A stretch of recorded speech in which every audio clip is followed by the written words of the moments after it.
আজকে আমরা সকলে এখানে একত্রিত হয়েছি কিছু গুরুত্বপূর্ণ বিষয় সম্পর্কে আলোচনা করার জন্য। টপিক প্রলয় অর্থাৎ ঘূর্ণিঝড়ে বা ঘূর্ণিঝড় পরবর্তী সময় মানুষকে রক্ষা করার জন্য কিছু জনসচেতনতা এবং শিক্ষামূলক অভিযান। প্রকৃতির এক বিশাল ধ্বংসাত্মক ভৌগোলিক প্রতিক্রিয়ার ফল হলো ঘূর্ণিঝড়। যে ঝড়ের সাথে বজ্রপাত বা বৃষ্টি বা ঝোড়ো হাওয়া ঘুরতে ঘুরতে ক্রমশ এগিয়ে আসে, আমরা তাকে ঘূর্ণিঝড় বলি। প্রতি বছর পৃথিবীতে গড়ে প্রায় ৮০টি ঘূর্ণিঝড় ঘটে থাকে এবং প্রায় ২৫ থেকে ২৬,০০০ বা ৩০,০০০ মানুষ এর কবলে পড়ে মারা যায়। এই ঘূর্ণিঝড়ের সব থেকে যে ভয়ঙ্কর যে পরিস্থিতি হলো পরবর্তী সময়, সেটি হলো প্রবল জলোচ্ছ্বাস। এবং এই জলোচ্ছ্বাস থেকে আগত বিপদ থেকে আমরা কি করে মানুষকে রক্ষা করব, তার জন্য আজকে আপনাদের উপস্থাপনা।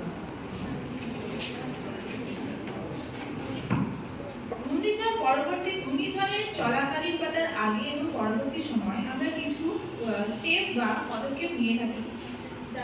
প্রথমে রয়েছে প্রাথমিক প্রি ডিজাস্টার লেসন বা প্রাথমিক সতর্কীকরণ ব্যবস্থা। ডিউরিং ডিজাস্টার লেসন বা দুর্যোগ চলাকালীন আমাদের করণীয়, এবং শেষে রয়েছে পোস্ট ডিজাস্টার লেসন বা দুর্যোগ পরবর্তী আমাদের ব্যবস্থাপনা। প্রাথমিক ডিজাস্টার লেসন সম্পর্কে আমরা আলোচনা করেছি, তিনটি বিষয়কে আমরা হাইলাইট করেছি। তার মধ্যে রয়েছে প্রাথমিক সতর্কীকরণ ব্যবস্থা, যেখানে আমরা দুর্যোগ আজকে আমাদের আধুনিক সময় আমরা অনেক আগে থেকেই ঘূর্ণিঝড় সম্পর্কে জেনে যাই। অনেক আগে থেকে তার উৎপত্তি, কোথায় আসবে, তার ক্ষয়ক্ষতির পরিমাণ, তার শক্তি সমস্তটাই আমরা আগে থেকে জেনে যাই। তো সেই মতো করে আমাদের রাজ্য সরকার বা অন্যান্য গভর্নমেন্ট যারা রয়েছেন, তারা সমুদ্র তীরবর্তী অঞ্চলে যারা বসবাস করেন, তারা তাদের আগে থেকেই দূরবর্তী নিরাপদ স্থানে সরিয়ে নিয়ে যান। এছাড়া জেলে মাঝি যারা রয়েছে, তাদের সমুদ্রে সেই সময় যেতে নিষেধ করা হয়। তাছাড়া টিভি, রেডিও, আজকাল তো ফোন সকলের হাতেই রয়েছে, ফোনের মাধ্যমেও এই ঘূর্ণিঝড় সম্পর্কে আগাম সতর্কবার্তা দেওয়া হয়ে থাকে। তাছাড়া যেসব সমুদ্র উপকূলবর্তী অঞ্চল যেগুলো পর্যটন কেন্দ্র, সেখানে পর্যটকদের আগে থেকে সাবধান করে দেওয়া হয়, বা কোথাও যদি কোনো পর্যটন আটকে থাকে তাহলে তাদের সরিয়ে নিতে হয়। এরপর রয়েছে ঝুঁকি মানচিত্র। বর্তমান সময় অভূতপূর্ণ উন্নতির সাথে সাথে আবহাওয়াবিদরা অনেক আগে থেকেই স্যাটেলাইট বা প্রযুক্তির সাহায্যে ঘূর্ণিঝড়ের দিক নিরূপণ করে থাকে। তারা নানা রং ব্যবহার করে থাকে, যেমন আমরা দেখতে পাচ্ছি এখানে এই ম্যাপের নিচের দিকে লাল রং ব্যবহার করা হয়েছে। এর অর্থ হলো এখানে ঘূর্ণিঝড় অধিক ক্ষয়ক্ষতির সম্ভাবনা রয়েছে বা ঘূর্ণিঝড়ের ল্যান্ডফল এখানে হতে পারে। এছাড়া কমলা রং ব্যবহার করা হয় কিছুটা কম ক্ষয়ক্ষতি সম্পর্কে, এবং হলুদ রঙও ব্যবহার করা হয়ে থাকে। নেক্সট রয়েছে অবকাঠামো স্থিতিস্থাপকতা। সমুদ্র উপকূলবর্তী অঞ্চল যেহেতু ঘূর্ণিঝড়ের বা ঝড়, সাইক্লোন প্রভৃতির মূল কেন্দ্র হয়ে থাকে, সেই জায়গাটিতে তারা আছড়ে পড়ে, সেই সমস্ত অঞ্চলের ঘর বাড়ি কিছুটা আমাদের থেকে ভিন্ন হয়ে থাকে। যেমন আমরা আমেরিকাতে দেখতে পাই, বিভিন্ন আমেরিকাতে টর্নেডো হয়ে থাকে, আমরা দেখতে পাই সেখানে বিভিন্ন বাড়িগুলি, বেশিরভাগ বাড়িতেই বেসমেন্ট থাকে। বাড়ির নিচে তারা বেসমেন্ট তৈরি করে, যখন টর্নেডো বা অন্যান্য শক্তিশালী ঘূর্ণিঝড় সেখানে আসে, তারা সেই বেসমেন্টে নিরাপদ আশ্রয়ে চলে যায়। এরপর রয়েছে ডিউরিং ডিজাস্টার লেসন বা দুর্যোগ চলাকালীন আমাদের যা করণীয়। প্রথমে রয়েছে উচ্ছেদ পরিকল্পনা বা ইভাকুয়েশন প্ল্যানিং। সাইক্লোনের ল্যান্ডফল বা যখন ঝড় চলছে সেই সময় প্রবল বজ্রবৃষ্টি বা ঝোড়ো হাওয়ার মধ্যে কোনো দুর্গম স্থানে যদি কেউ আটকে থাকে, সেই সময় সেই সমস্ত মানুষকে যত সম্ভব সেখান থেকে সরিয়ে নিয়ে যাওয়া হলো উচ্ছেদ পরিকল্পনা। এরপর রয়েছে জরুরি প্রতিক্রিয়া বা এমার্জেন্সি রেসপন্স। কোনো দুর্গম স্থান বা প্রান্তিক এলাকা যদি কখনো কোনো মানুষের বিপদ হয়ে থাকে, আমরা স্যাটেলাইটের মাধ্যমে বা আজকাল লাইভ লোকেশন, লাইভ টেলিকাস্ট আমরা দেখতে পারি ঝড়ে, কোনো সাংবাদিকের মাধ্যমে বা কোনো আর্মি, মিলিটারি বিভিন্ন মানুষকে এই সমস্ত কাজে নিযুক্ত করা হয়। সেই সমস্ত অঞ্চলের মানুষকে সেই সময় তখনই সেখান থেকে সরিয়ে নিয়ে যাওয়া হয়। এরপর রয়েছে যোগাযোগ নেটওয়ার্ক। ঘূর্ণিঝড় বা যে কোনো প্রাকৃতিক দুর্যোগের সময় সব থেকে যেটি গুরুত্বপূর্ণ, সেটি হলো যোগাযোগ ব্যবস্থা। আমাদের রাজ্য সরকার বা অন্যান্য সেন্ট্রাল গভর্নমেন্ট যারাই রয়েছে, প্রত্যেকেই এই যোগাযোগ ব্যবস্থাকে সেই সময় সচল রাখার চেষ্টা করেন, যাতে তারা সঠিকভাবে মনিটর করতে পারে কোন স্থানে কি পরিমাণ ক্ষয়ক্ষতির সম্ভাবনা রয়েছে বা কোথায় কতটা সাহায্য দরকার। এরপর রয়েছে পোস্ট ডিজাস্টার লেসন বা দুর্যোগ পরবর্তী ব্যবস্থাপনা। যখন কোনো স্থানে ঘূর্ণিঝড় হয়ে যায় তারপরে সেই সময় আমরা কি করব বা তারপরে সেই সময় কি সব ব্যবস্থা নেওয়া হবে, সেখানে প্রথমেই আছে ত্রাণ বা পুনর্বাসন। যখন কোনো স্থানে ঘূর্ণিঝড় হয়ে যায় সেই সমস্ত মানুষদের প্রথমেই প্রয়োজন হয় একটি আশ্রয়। তারা একটু ট্রমার মধ্যে থাকে, তারা একটু ভয়ের মধ্যে থাকে, সেই সময় তাদের দরকার হয় খাদ্য, কোনো একটি জায়গা, ওষুধ বা পুনর্বাসন। সরিয়ে যাওয়ার মানুষদের যাতে যথাযথ সময়ে প্রয়োজনীয় দ্রব্য যোগান দেওয়া হয় তার জন্য সরকার যথাযথ ব্যবস্থা নিয়ে থাকে। এরপর কথা হয় ক্ষয়ক্ষতির মূল্যায়ন।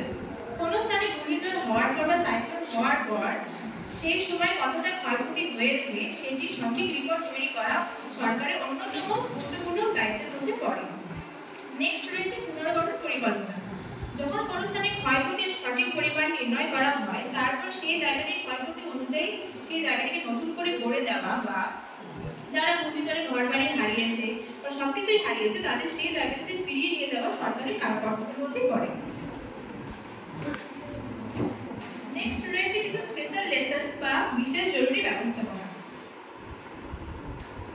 ম্যানগ্রোভ অরণ্য। আমরা জানি ম্যানগ্রোভ অরণ্য বা লবণাম্বুজ উদ্ভিদ এক বিশেষ ধরনের উদ্ভিদ যা সমুদ্র উপকূলবর্তী অঞ্চলে আমরা দেখে থাকি। এই ধরনের উদ্ভিদগুলোতে থাকে শাখামূল, কেশমূল, যা সমুদ্রে যখন প্রবল জলোচ্ছ্বাস সৃষ্টি হয় ঘূর্ণিঝড়ের পরে সেই সমস্ত জলোচ্ছ্বাসকে আটকে দেয়, যাতে উপকূলবর্তী বা কোস্টাল এরিয়াগুলো বন্যার হাত থেকে রক্ষা পায়। আমাদের পশ্চিমবঙ্গের সুন্দরবনে রয়েছে ম্যানগ্রোভ অরণ্য।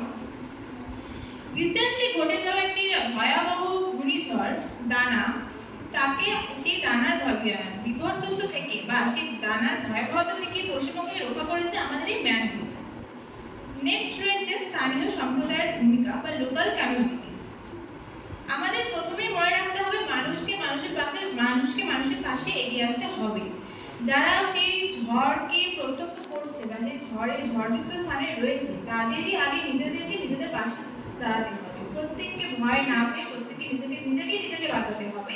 এছাড়া সেই সমস্ত অঞ্চলের লোকাল এনজিও বা যারা অন্যান্য সংস্থাগুলি রয়েছে তাদেরও এগিয়ে আসতে হবে। এরপর রয়েছে জলবায়ু স্থিতিস্থাপক অবকাঠামোর প্রয়োজনীয়তা। আমরা জানি আমাদের উত্তরবঙ্গ যেমন ভূমিকম্প প্রবণ এলাকা, সেরকম সমুদ্র উপকূলবর্তী অঞ্চলগুলি সাধারণত ঝড়ের এলাকা হয়ে থাকে। তো সেই সমস্ত অঞ্চলে ঘরবাড়িগুলোকে সেই মতো করে তৈরি করা অত্যন্ত জরুরি। যেমন আমেরিকায় দেখা যায় টর্নেডোর জন্য টর্নেডো প্রুফ বা স্টর্ম প্রুফ কিছু ঘরবাড়ি তৈরি করা হয়। আমাদের পশ্চিমবঙ্গে অতটা এখনো তৈরি হয়নি। এখনো মানুষ সেই মাটির ঘর বা সমুদ্র উপকূলবর্তী অঞ্চলেই থাকে, ফলে তারা অত্যন্ত ক্ষয়ক্ষতি তাদের হয়। কিন্তু এটি সরকারের যথাসম্ভব কর্তব্য যে তাদের জন্য একটি পরিপক্ক ঘর বা সেই মতো করে যাতে সেই ঝড়টাকে মোকাবিলা করতে পারে সেই মতো ঘর তৈরি করা। নেক্সট রয়েছে ঘূর্ণিঝড়ের ঝুঁকি হ্রাসে গঠিত সংগঠন কিছু সমূহ। আমরা প্রথমেই বলবো এনডিএমএ বা ন্যাশনাল ডিজাস্টার ম্যানেজমেন্ট অথরিটি। এটি ভারত সরকারের একটি শীর্ষক সংস্থা যেখানে দুর্যোগের ব্যবস্থাপনার জন্য নীতি নির্ধারণ করা হয়। এটি 2005 সালের 23শে ডিসেম্বর গঠিত হয়। ভারত সরকার কর্তৃক এটি প্রতিষ্ঠিত করা হয়। এর প্রধান কাজ হলো দুর্যোগ ব্যবস্থাপনার নীতি নির্ধারণ, জাতীয় পরিকল্পনা গ্রহণ এবং ত্রাণ তহবিলের সুপারিশ করা। নেক্সট রয়েছে ইন্ডিয়ান মেট্রোলজিক্যাল ডিপার্টমেন্ট বা আইএমডি। এটি ভারত সরকারের আর্থ সায়েন্স একটি শীর্ষক মন্ত্রক। এটি সাধারণত আবহাওয়ার পর্যবেক্ষণ করে স্যাটেলাইট বা বিভিন্ন প্রযুক্তির সাহায্যে আমাদের আবহাওয়াবিদদের আগে থেকে জানিয়ে দেয় কোন সময় কোথায় ঝড় আসতে চলেছে। এর সদর দপ্তর রয়েছে মৌসুম ভবন, লোধি রোড, নতুন দিল্লি। আইএমডি স্যাটেলাইটের মাধ্যমে আবহাওয়াবিদদের সহজেই প্রাকৃতিক দুর্যোগের আগাম সতর্কবার্তা দিয়ে থাকে। নেক্সট রয়েছে স্টেট এবং লোকাল গভর্নমেন্ট, অর্থাৎ আমাদের পশ্চিমবঙ্গ সরকার। আমাদের পশ্চিমবঙ্গ সরকার ঘূর্ণিঝড় চলাকালীন বিভিন্ন ধরনের নানান ব্যবস্থা গ্রহণ করে থাকে। আমরা ইতিমধ্যে দেখেছি, কারণ আমাদের পশ্চিমবঙ্গে বছরে প্রায় 2টি করে ঘূর্ণিঝড় এখন হচ্ছে, প্রতি বছরই হচ্ছে। তো তারা কন্টিনিউ মনিটরিং করে সাইক্লোন পরবর্তী যেসব ব্যবস্থা গ্রহণ করা যায় সেগুলোর জন্য তারা তৈরি থাকে, বা কি করে এই আমাদের হাতে ঘূর্ণিঝড় আটকানো অসম্ভব, ঘূর্ণিঝড় আমরা আটকাতে পারবো না, কিন্তু সেই মতো করে ব্যবস্থা আমরা অবশ্যই নিতে পারি। তো আমাদের পশ্চিমবঙ্গ সরকার এই ব্যাপারে অত্যন্ত গুরুত্বপূর্ণ ভূমিকা পালন করেছে এবং করে চলেছে।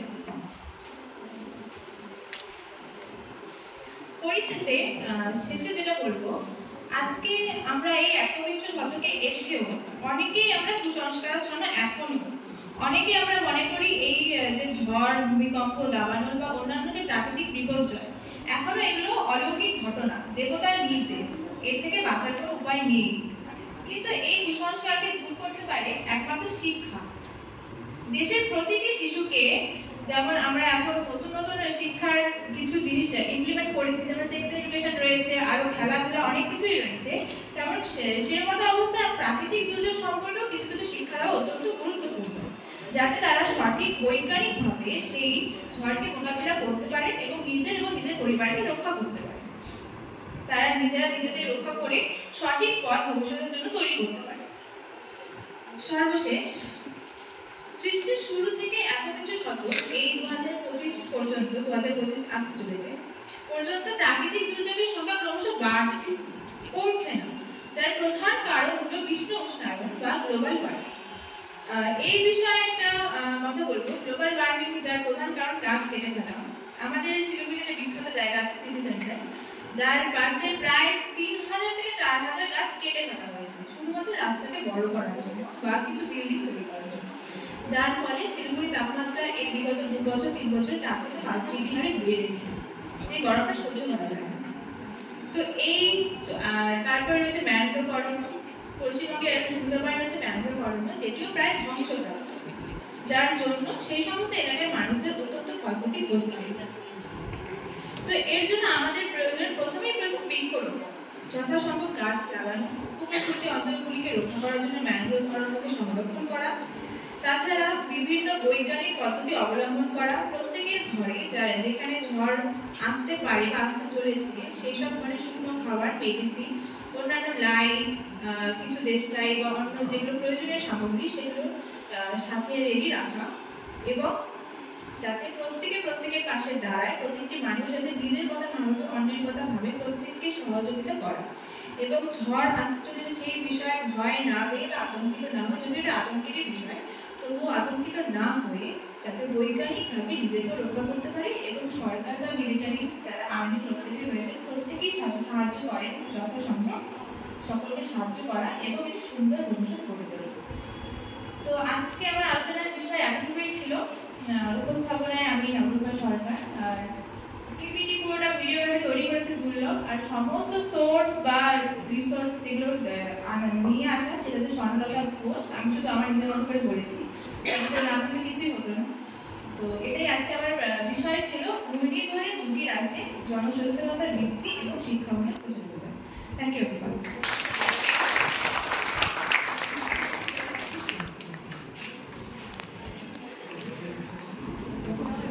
অশেষ ধন্যবাদ জ্ঞাপন করছি নবরূপা সরকার, দুর্লভ দেবনাথ এবং স্বর্ণলতা ঘোষকে।